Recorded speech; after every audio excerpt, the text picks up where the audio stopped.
Oil. What is the first thing that you imagine when you think about oil? What is the first thing that comes to your mind? Do you imagine highways full of fast cars? Do you think about climate change and imagine pipeline protests in BC?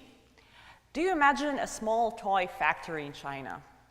Maybe you're thinking about the war in Iraq.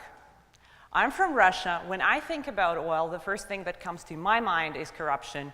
When I think about oil, I imagine Putin being the president of my country for another decade. We all live in the world of oil, yet we all think about it and imagine it differently. Oil animates a whole range of abstract ideas: freedom, mobility, independence. When we think about oil, we think about capitalism, modernity, security, environment, democracy. There are many stories about oil, and I want to know China's story. My PhD dissertation examines the development of bilateral relations between China and three oil-rich countries: Canada, Kazakhstan, and Russia. My big question is, how do different states understand oil, and how do these understandings influence relations between them? I put China at the center of my research because China's case is unique. Just over the past 3 decades, China experienced an extreme transformation from energy self-sufficient to energy-dependent development. From the standpoint of enlightened self-interest, mutual vulnerabilities within the global energy system should be a sufficient pragmatic reason for studying the way China understands oil and constructs its relations with the major energy exporters. Importantly, I think that China's experience provides an airy window to what a future without oil might look like for the rest of the world.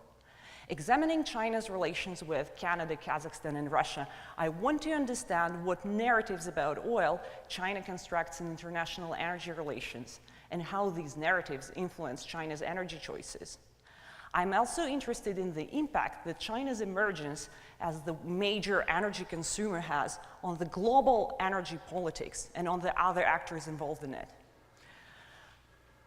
Specifically, I'm asking how Kazakhstan's, Russia's, and Canada's interactions with China transform the way these three countries view their own energy wealth. In other words, I'm interested in how China is changing their stories about oil and how China is changing the global story about oil. Now, please think about oil again. Do you imagine our future without oil? I hope that you do, and I hope that you're not afraid of it. I believe that this future can be cool and beautiful. And I think that understanding our present relations with oil will help us to make a first step towards this future. And I want my research to contribute to it. Thank you.